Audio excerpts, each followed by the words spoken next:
I was checking the attendance list, and we had our celebrity attendees, like we started having last year. We had the 3 different actors who played Spider-Man who were on the attendance list last time, and then we had Shovel Knight. Shovel Knight attended lecture last time. You know, anybody heard of Shovel Knight? Okay, we've had a few people heard of Shovel Knight. It's a video game. Ripe for puns, you know? Like he doesn't eviscerate his enemies, he excavates them. Do you like that one?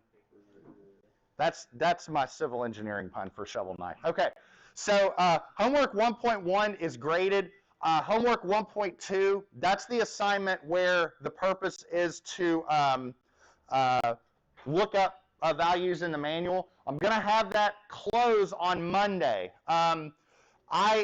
In the survey today, I was asking to see if anybody still had any issues with the manual purchase. So if there's anybody who has not yet been able to purchase the manual, because of the technical issues and whatnot, let me know. Hopefully you let me know on that survey. We are going to do a homework assignment today that's due Friday. This is going to be a very short assignment. It's also one where you input the values and whatnot, but because there still might be some people waiting on the manual, I gave you some of the seed values. I think this is going to be a pretty straightforward assignment, but today we are actually going to start getting into some real deal steel design, and we're going to start with what I would call the classical first module in steel design, which is looking at members subjected to tension. Okay, so before I begin, one of the things I will say is that from here on out, bring your manual, because we are going to start using it in class. I know it's bulky, I know it's, you know, a hassle to bring, but we are going to start using it pretty much every day from here on out. Okay, if you don't have it, or if you're still waiting on it, that's okay from a homework perspective, but it's starting to become a little bit more necessary. Now, our discussions last week were focused on defining the concepts of structural design, defining a limit state. Today, we are going to start looking at how limit states work and some of the properties necessary to assess them. But ultimately, we discretize limit states, which are conditions that we as the engineering community have defined that structures need to meet. We've discretized those into 2 groups, either strength or safety limit states. Those are the ones that if we violate that limit state, we're talking about, you know, the structure inhibiting public safety. And then there's serviceability limit states. Those are the day-to-day performance limit states, like deflection control, vibration control, etc.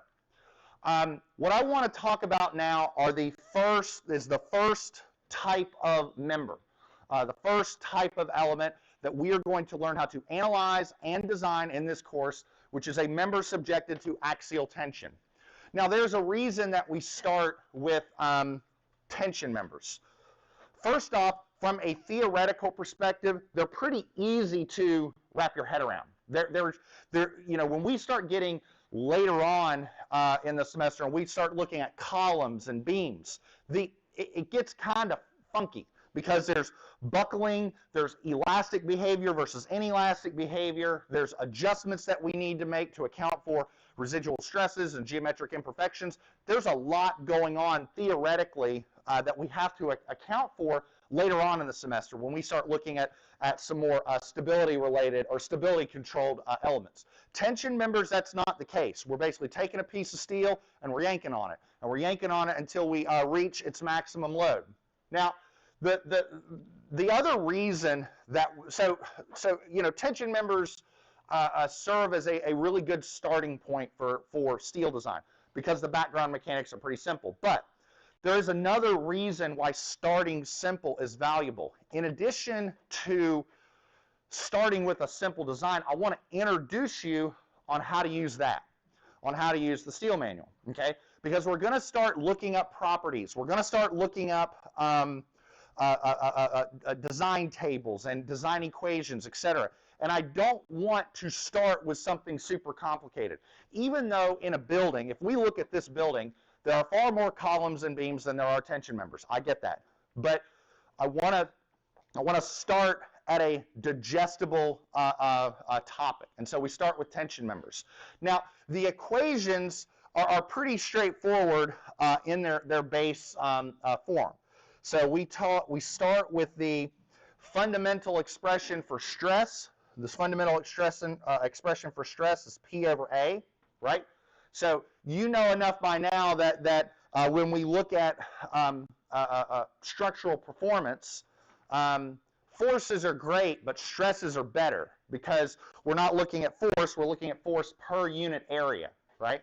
It's why that you as a human being have enough strength to crush an empty soda can with your bare hands. But if I were to give you a 2-inch thick solid billet of aluminum, you couldn't do that because it's not about the forces, it's about the stresses, right?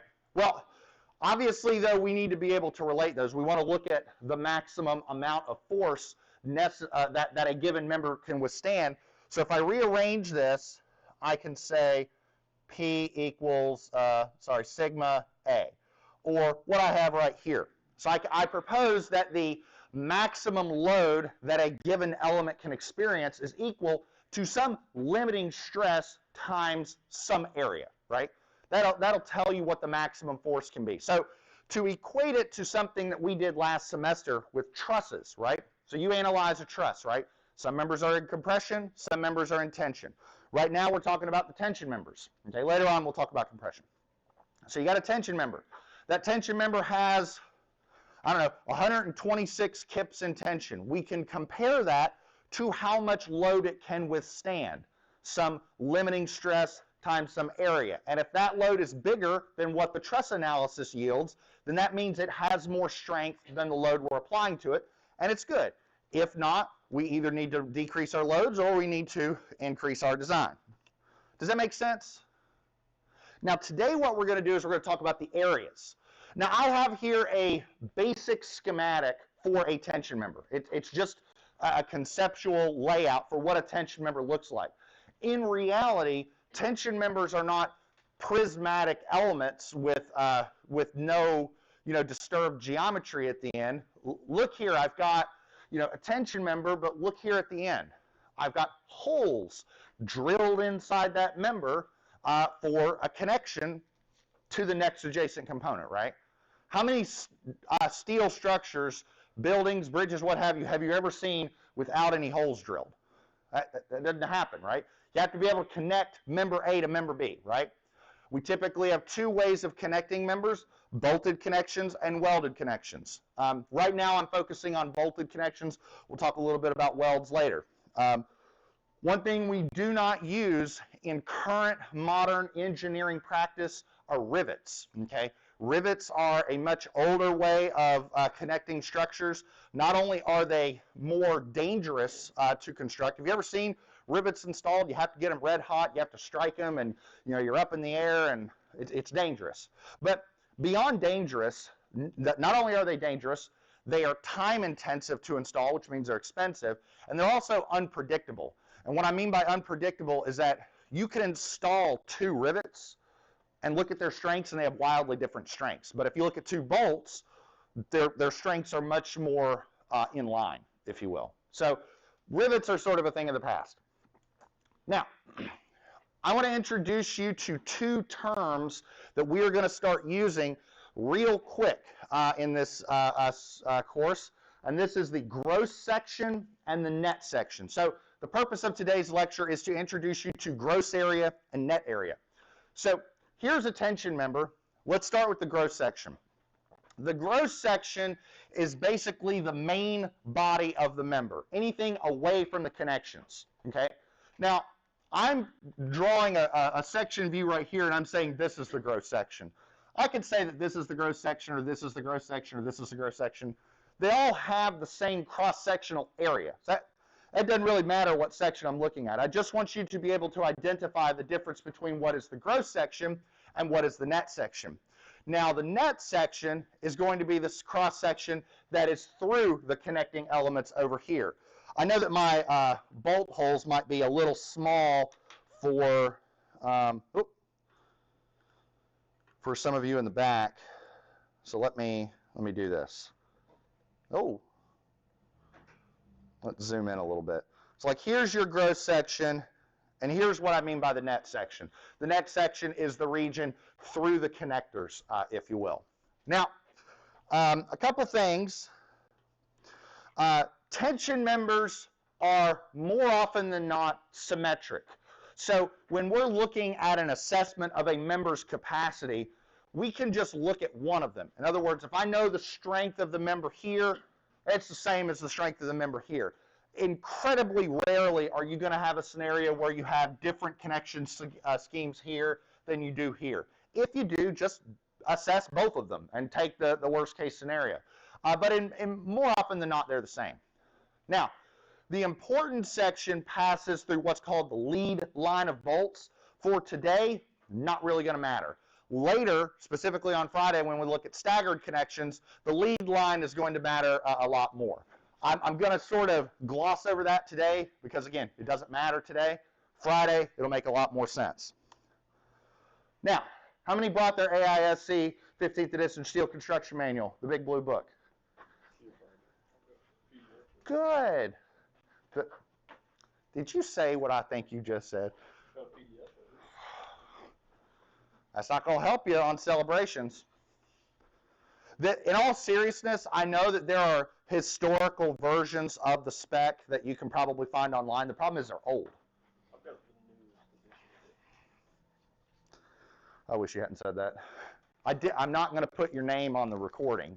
But in all seriousness, you do need one for tests and whatnot, so I'm just going to leave it at that. If you remember on lecture 3, I talked about how the manual is structured. Could I borrow your manual for a quick second? I have mine in my bag, but I want one without tabs on it. So here's the manual, and if you look at these inserts and whatnot, these inserts discretize the various parts and sections of the manual. So see where the reference says page 16.1-28? That means you're going to go to insert 16s, like 1, 2, 3, 4, 5, and so on and so forth. But it's really easy to find whenever you're talking about the spec. Do you see this region back here that's kind of like half gray and half not gray? Y'all see that? That's the section that contains the specification. So anytime that I refer to something in the course where we're going to look at equations and limit states and whatnot, it's going to be back there. The code is what tells an engineer this is how you design a structural system. Everything else is either design aids or reference tables for doing said design. So if you go to the back portion of the manual, you're going to find in the specification section, thank you, that the chapters are organized by letter. There's a chapter A, chapter B, chapter C. The chapter that we're going to start in is chapter D, okay? And so that you are aware, the first 3 chapters largely set forth general design criteria that affect all structures. So like chapter A, for example, lists a lot of the ASTM standards that steel elements have to face. That we know that steel has to adhere to certain ASTM standards, but for our purposes, I mean, when we go and buy steel, we know it does. It has to be put in the spec somewhere, but it doesn't really affect us from a design standpoint. We just know that the steel is going to meet that standard. Does that make sense? Everybody okay with that? All right, let's talk about Chapter D. So this is Chapter D, and it starts on page 16.1-28, okay? And one of the things that you will see is how the chapter is organized. So there's a section D.1, which talks about slenderness limitations. We're going to talk about slenderness later, but section D.2 talks about tensile strength. And it says, the design tensile strength of a given element shall be computed as follows. So there's, if you remember with LRFD, there's a nominal strength, and then there's a resistance factor. Nominal strength, resistance factor. Which one are we using in this course, LRFD or ASD? LRFD. So we're going to ignore the ASD in here. So if I wanted the tensile strength according to yielding, gross section yielding, I take the yield stress times the gross area. And then I take that and adjust it by a factor of 0.9. If I want the tensile strength according to fracture in the net section or rupture in the net section, I take the ultimate tensile stress times this term AE. I then adjust it by a resistance factor of 0.75. Okay? Now, what that means, let me go back here. What that means is that we've got the gross area. We need to know how to determine the gross area. We also need to know how to determine the net area. This term AE is just the net area adjusted by what's called shear lag. Don't worry, we're going to tackle each one of these topics one at a time. So the idea is that the next few lectures are going to be focused on learning how to compute the various components of these equations, and then we'll do some full-blown analysis examples later. So let's talk about gross area and net area. In general, when we're looking at bolted connections, the gross area is defined, or the net area is defined as the gross area minus any area lost due to the presence of bolt holes. Okay? Now, we're going to take this little generic formula that I've put forth and specify it out. We're going to make it a little more formal later. Because right now, that's kind of conceptual. It's not really, there's not really any technical specificity. There's no variables. It's just, here's the gross area minus whatever area you're taking out due to the presence of bolt holes. But specifically, what you need for this formula is the gross area. You need the thickness of the plate through which you're drilling a hole. Like, you need to know how thick the plate is. And you also need the diameter, whatever the diameter of the hole is. Before I bring up the next slide, one of the things I want to say about steel design is a science and is a topic where the details are important. The stuff that you might not have thought mattered really matters in here. For example, let me ask you a question. If I have a 3/4 inch diameter bolt, what's the hole diameter? 1 inch. Now, why'd you say that? What's, okay, there you go. But, okay, so the short answer to that is yes, but why? Why is the hole larger? Well, okay, well, let's digest that a little bit. Okay, so let's talk about the 3 diameters. Okay, so how many of you have ever done any sort of mechanic work ever? Fixed a lawnmower, worked on a 4-wheeler, anything. Have you ever tried to take like a 1/2 inch diameter bolt and put it in a 1/2 inch diameter hole? Have you ever tried that? What happens? But it doesn't work, right? It doesn't work, right? You have to actually drill the hole a little bit larger so that you can actually put it together, right? The hole has to be a little bit larger. So what I'm talking about there is what's called erection tolerance. You have to actually drill the hole a little bit larger. Standard increase in structural steel systems, the standard hole is a 1/16 of an inch larger. So whenever you have the bolt diameter, we add a 1/16 of an inch for erection tolerance. So I kind of want to show you this and this. This is the bolt. The hole is physically a 1/16 of an inch larger, okay? But why an 1/8? Why do we add an 1/8? Well, has anybody ever actually drilled a hole inside a steel plate before? Have you ever done that? Do you get this nice, pretty smooth hole, or is it sort of jagged? It's got, thread strips and, little shavings and whatnot.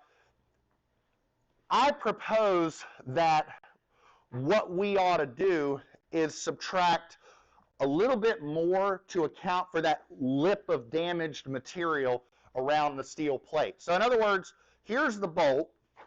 We actually drill it a 1/16 of an inch larger, but this little bit of material right here, I don't think I can count on that for capacity towards the member as a whole, okay? So what does that mean? Well, here's what it means. Whenever we're looking at tension members and we have the bolt diameter, I'm going to add an 1/8 of an inch to get the effective hole diameter, okay? So I add 1/16 of an inch for erection tolerance, and another 1/16 of an inch for damaged material. Now, one other thing I'll mention on this slide, and I mentioned it on my lecture 3 recording, notice how some of that text is green. Do y'all see that? Anytime that you see green text, that green text is reflective of a reference in the manual. Okay, and I try and be pretty consistent with that. So if you ever see something green, that's a manual reference. Section B 4.3b on page 16.1-120. Or 16.1-20, sorry.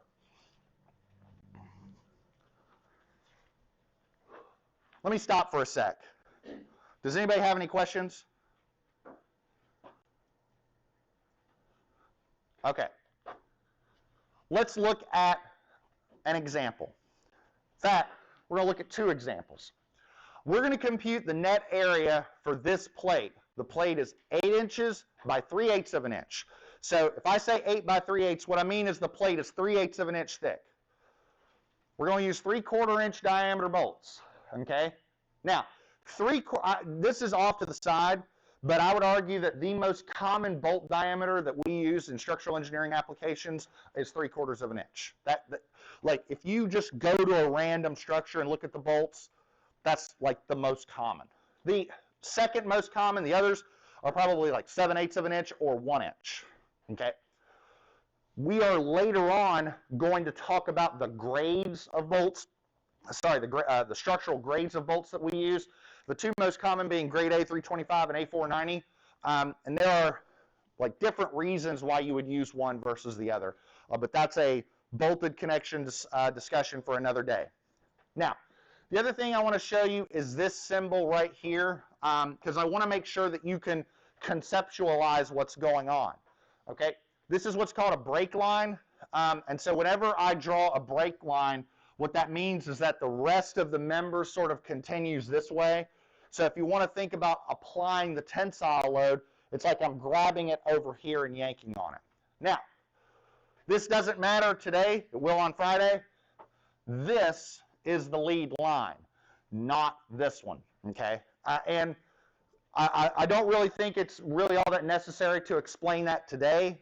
It will be much more clear on Friday why that's important, and it won't really affect our calculations today. Just be aware of that. Okay. It would help if I went back to the notebook. Okay, so here's our plate. Now we're going to compute the net area for this plate. Now, what was our general formula for the net area? What did we say? How do we compute net area? We take the gross area minus what?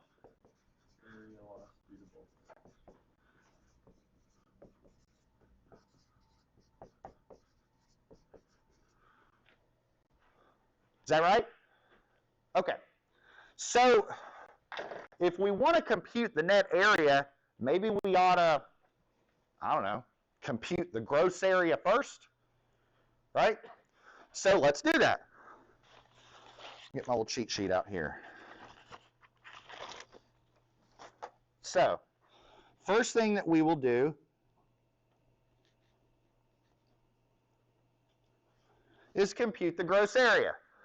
Now, based on the data provided in this problem, can anybody tell me how would you compute the gross area for this plate? I'm asking.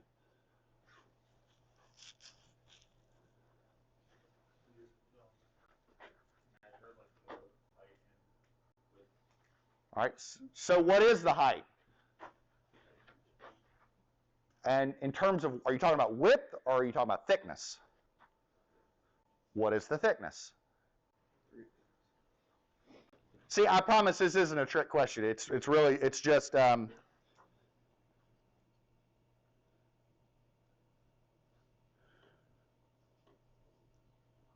it's just that. Does that make sense? Now, let's talk about these bolt holes a little bit. Okay. Let's see.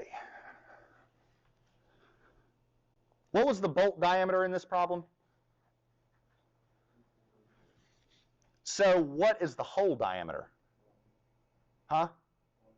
No, hold on. 7/8. You add 1/8 of an inch. Okay, so let's talk about that. So effective hole diameter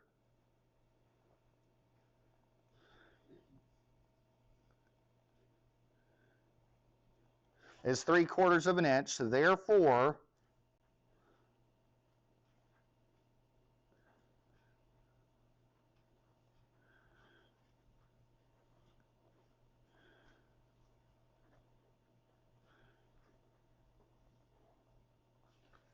¾ plus 1/8 is 7/8. Which, I'm not sure that I clearly delineated this, but SI units, throw them in the trash. We're not using them anymore. Not in here. No more SI units, right? Thinking of that like Ron Swanson meme where he just threw the computer in the dumpster. Anybody know what I'm talking about? That's SI units. Just I don't have a problem with SI units, but until I can go to Lowe's and buy, like the metric equivalent of 2x4s, right? Truth is, this is a construction-based science, and that's what we use here in America. So it just is what it is. Again, I don't have a problem with SI. It's just it's kind of where we're at. Okay. Now, so let's go back to this formula. I want you to think about this for a little bit. The net area is defined as the gross area minus the area lost due to the presence of bolt holes. Okay?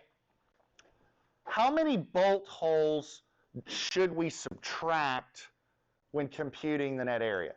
So if we take the gross area minus the area lost due to the presence of bolt holes, how many should we subtract? 2. That's correct, okay? The reason why is because we're talking about the area lost along a given cross-section, right? And through a given cross-section, we're losing 2. So we have the gross area minus 2 bolt holes. What is the area of a bolt hole? How would we compute the area of a bolt hole? So, we got 2 different answers here. You said the area of a circle, right? Pi over 4d squared, right? How many, is that what everybody else was thinking? That's what he said, and you're both right, okay? And I want to show you why, okay? Because a lot of people, when we look at this, the first thing they say is, oh, it's pi d squared over 4. And that's a convenient first instinct, but that's wrong, and I want to show you why, okay? So here's the plate.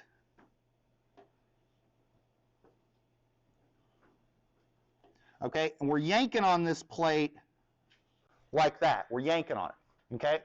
So we'll just yank on it like this. Doesn't really matter. Here are the bolt holes, right? But if I samurai sword or lightsaber through this part and I look, what am I seeing? I'm seeing like this. Like that right there, that's the part that was removed. Right? And what is the area of that little rectangle? The diameter times the thickness. See, this is why we used 8 times 3/8 for the gross area. See, I propose that this is the gross area, and that's the net area. And the net area is the gross area minus these 2 rectangles. So therefore,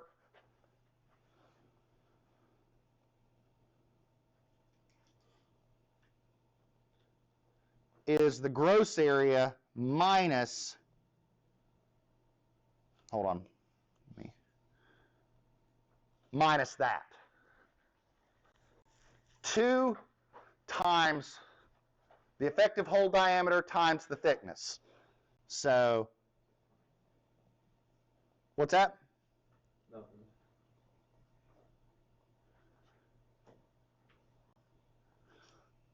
Times that.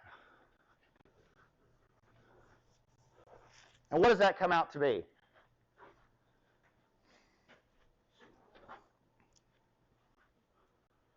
Has everybody brought their Casio FX115ES Plus or similar scientific calculators? Along with their hydrology homework. What's that? Oh.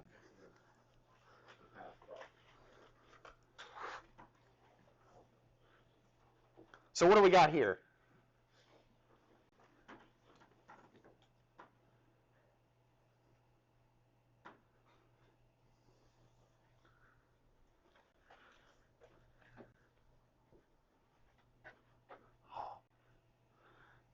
That's the second thing you probably want to bring to class is your calculator.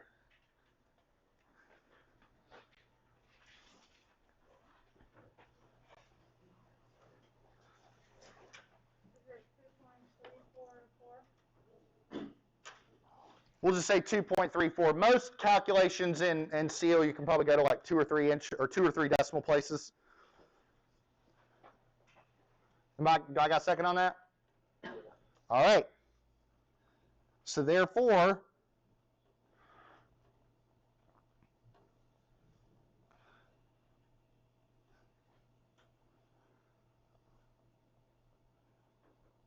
that's it. So maybe a way of formalizing this formula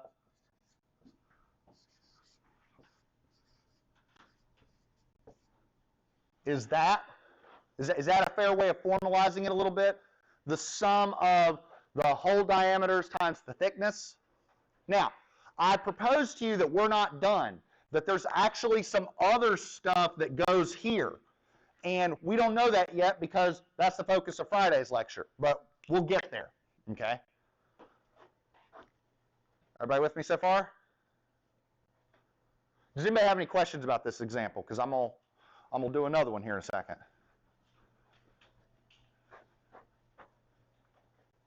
All right, let's do another one.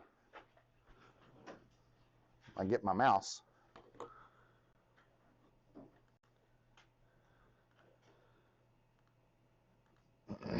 All right. Now let's look at this. Can everybody make out what's going on with the rolled shape here? So we have an I section and we have holes going through the flange on either end. So I want to compute the net area for this section. I got a W10 by 49. And again, 3/4 inch diameter bolts are used. So now we're going to go the same process. I want to compute net area. What was the first thing I computed before? Or the first thing I needed before? The gross area. What is the gross area for a W10 by 49?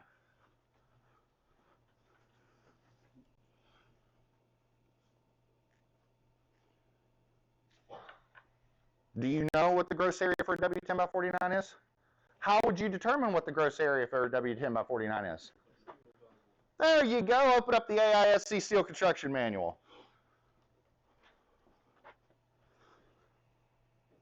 All right. For those of you that have your Steel Construction Manual, I want you to open that. I want you to tell me what is the gross area for a W10 by 49. If you don't have your Steel Construction Manual with you, no big deal. I'm going to provide the reference right here, but this is one of those things I was talking about where you want to bring it pretty regularly. Okay? Now, whenever we're looking for properties, whenever we're looking for dimensions, that's going to be in the very front matter of the manual, so in the very, very beginning. Okay? So if you look in the very, very early sections of the manual, you will see tables that look a lot like this. Okay? And there'll be W shapes, M shapes, HP shapes, angles, channels, you name it.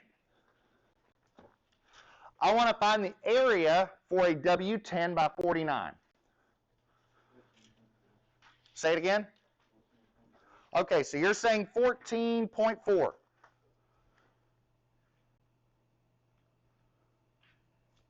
Now, where did you find that? That was table 1-1, page what? If you're still looking and you have your manual with you, I want you to open to page 1-28. And you will see the area of a W10 by 49 right there. I'm just curious, how many of you brought your or have purchased your AISC sealed construction manual, but you didn't bring it today? And I'm not calling you out. It's okay. All right. You see what I'm getting at for future lectures, right? Bring it with you because we're going to be doing this. This is a very basic instance of looking up some values. We are going to have problems later where we are looking up a lot of stuff. We're going to be, like in column design, we're going to be needing to look back and forth with different aids and making sure that we get our values correct. So make sure that you bring it with you so that you're knowing where some of this stuff comes from. Okay. All right.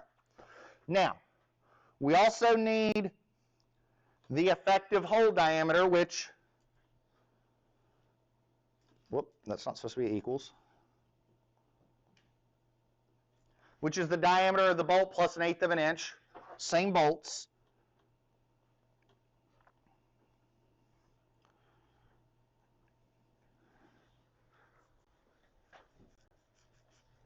So it's a 7/8 of an inch. Now, let me ask you this. How many bolts are we subtracting? Like the last problem, it was 2. How many are we subtracting here? 4, right? Because here's what we got going on. Here's the I-shaped cross section. Again, we don't really use I-beams, we use W shapes.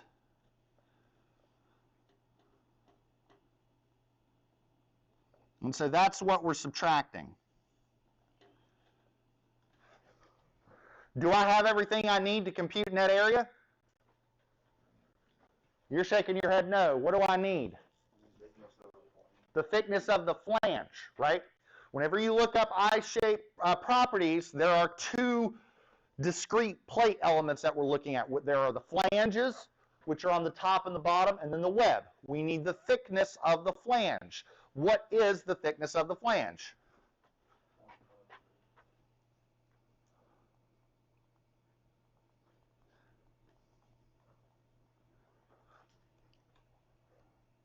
Why that value?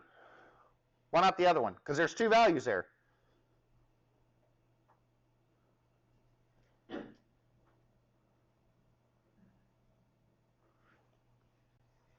other one for design.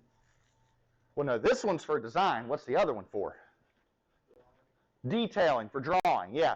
One of the values is for design, one of the values is for detailing. We are doing design computations in here. So do not ever use the fractional values, okay? Always use the decimal values. So therefore,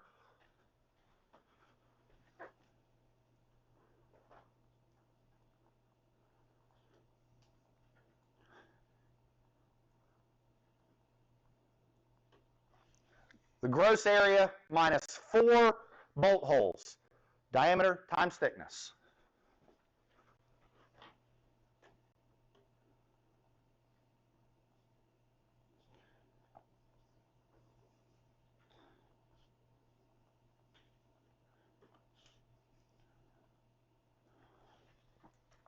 What do we get for the net area here?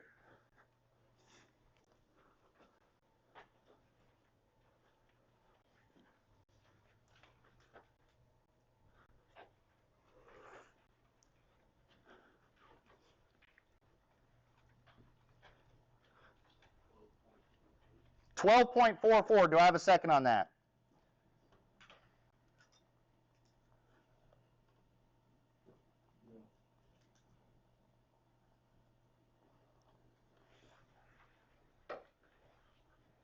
Like I said, we're starting slow in here, okay?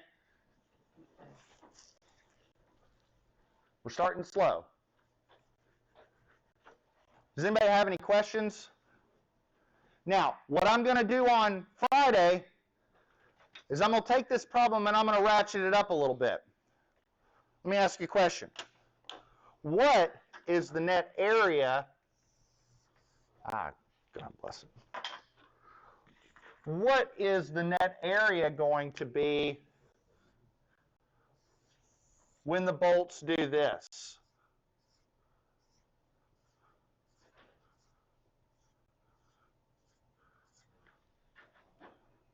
Is it that?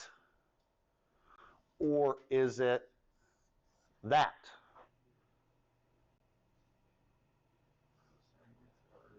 What's that? What if I told you it depends? What if I told you it depends on what the dimensions are? What if this is 6 inches? What if it's half an inch? What if it's 2 inches?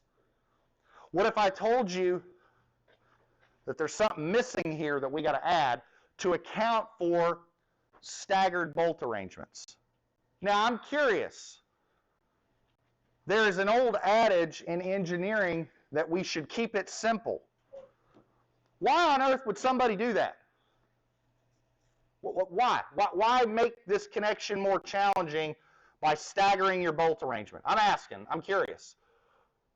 We would kind of strengthen it a little bit since there wouldn't be the thinner parts. Well, More material with more holes. you're both sort of saying the same thing. What were you going to say? Reduces the amount of motion it has. It's not so much the motion, because I tell you, if I had a connection with 20 bolts in it, it's not going anywhere. There's some more net area in the given cross-section. That's what I wanted to hear. That's 100% right. If you stagger the bolt arrangements, you are increasing the net area. So I'm able to up the capacity without changing the member. I'm not changing the member. I could even get more capacity with the same member and the same number of bolts. And all I'm doing is rearranging how they're aligned. But I have to be able to compute the net area. Because the net area might occur along a staggered bolt path, what that means is the net area will increase. So I propose that this formula is going to be the gross area minus the area lost due to the presence of bolt holes plus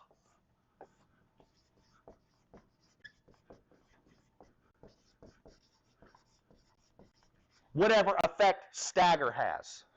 So we're going to change this formula a little bit.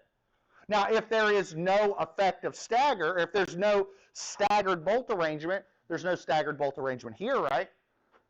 Then that goes away. But if you have a staggered connection, we need to be able to account for that some way. And that's going to be the discussion on Friday. What we're going to do Friday and then the following Monday, I want to talk a little bit about that. So I want to make sure that we're clear on the end game, if you will. So I want to go back to this. If I want to compute the capacity of a tension member, I need Fy and Fu. Now those are lookups, right? If you know the steel grade, those are easily looked up. I need the gross area, which I think we kind of have a handle on. And then we need this effective net area. This effective net area is the net area times this term U. We haven't talked about U yet. We'll talk about that next week. So net area, we kind of have a handle on. Not quite there, but we're getting there. So today and Friday that's the whole point of today and Friday, is to formally discuss net area. Monday, we are going to formally discuss this term U. And once we understand those, we can start rocking and rolling with tension members. We're first going to learn how to analyze a tension member, then we're going to learn how to design one. Because I think the name of this class is Structural Steel Design, so we probably need to talk a little bit about design in here. That was a joke, not a very funny one. Anybody got any questions? You have a homework assignment that is very similar to this, but it references values in the manual. Because I know some of you are still waiting on the manual, I put those values on the assignment.